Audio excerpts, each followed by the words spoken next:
Yeah, we're in England, and this is about people who want to start collecting Maltese art. And when I'm in Malta, nearly every week someone will say, "Oh, I want to start collecting art, but I don't know how to." Or they will say, "I don't understand what is good art, what is bad art." Or they will say, "I don't understand the prices." Or they will say, "I don't know where to buy it." So there are people all the time coming into the art market, as there are people leaving the art market. People leaving the art market are people who die, get divorced, move, or go bankrupt. That's crude and rather rude, but that's the truth of the matter. Of course, on the other side, you have people coming into the market. Some people, so say a couple get married, they have a house, nothing in it, they will want some pictures. Some people want pictures to reconnect with their mothers or grandparents or fathers who historically had pictures in houses. Some people want to invest in pictures because it is one way of investing. Some people want the scholarly knowledge. Some people want to surround themselves with Maltese things. If they're in Malta, they want to surround themselves with their own culture. So there's lots of different reasons people enter the market. There are lots of different reasons people leave the market. Some people are Maltese, some people are not Maltese. Some are dealers, some are professionals, some are labourers. We sold to electricians, not labourers, wrong word, tradesmen. We sold to electricians, we sold to dentists, we sold to everyone under the sun in Malta. We sold to everyone under the sun, from the very top to not the top. And so we had an email today from someone wanting to start collecting Maltese art, and they said, what do I do? So I said, well, go to the Museum and have a look. The thing about the Museum, it's not only Maltese art, and it's not only old art or only new art, so there's a mixture there. It's leaning towards second-hand art. I then said you should go to the viewings for the auction houses, because at a viewing you get a chance to see stuff which is fresh to the market usually, and you can handle it. You can buy it if you want to. You could talk to the auctioneer. You can look at the catalogues. You can look at the prices. You can look back and see what prices things achieve. I said to this person, you can import stuff if you find something abroad. And I said to this person, you can buy new art. For example, you've got artists like Carbonaro and Saliba and Galia who are making art stuff now, as in the past. And personally, we sell new stuff as well as the old stuff. And all the time there are new artists coming along in Malta. Like, we're losing some all the time. There are people who make pottery.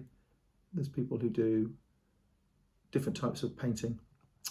So if you're a young couple in Malta, you've just bought your big new flat in Fortina or Teeny or wherever it is, and you have all these big walls, don't rush to fill it with the international art from the galleries where it's new or mass produced, or from a foreign artist with no connection to Malta. Try and buy something that you'll be pleased you bought down the line, whether that's 5 years, 10 years, 20 years. But try and buy something that your children will be pleased you bought, because they might get it one day.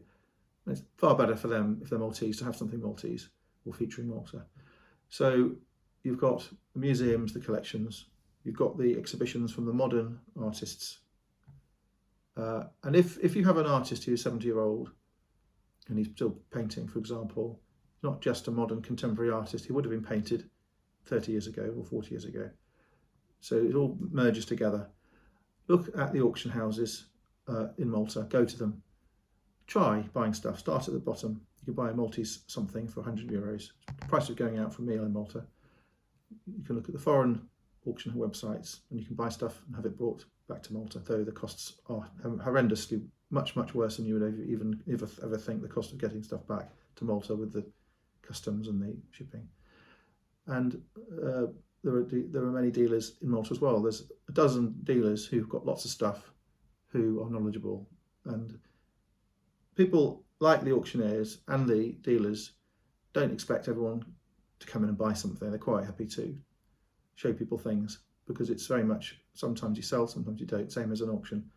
Anyway, I hope that's been helpful. I think that the Maltese art is really nice stuff. It's a tiny island. I'm from England, relatively tiny island, and it's produced an awful lot of art, and it's also attracted disproportionately high amount of foreign artists wanting to paint the island. I'm thinking of Leah, for example, who was an English artist. So this person who contacted me today, I gave him a good answer because I wanted to assist him. If he buys something off me later on, that's great. If he doesn't, it doesn't matter. Collectively, the market in Malta is healthy, and we all muddle along the dealers, the auctioneers, and there was a very satisfying arrangement of variety. As I say, there's the new stuff, the nearly new stuff, the old stuff, the very old stuff. And whether it's just pictures, of course, you've got things like coins, you've got things like stamps even, books, prints, engravings, pottery, filigree, the Maltese glass, which is a very, very important part of Maltese collecting. If you go to England and look at an auction, you'll find very few auctions who don't have Maltese glass in.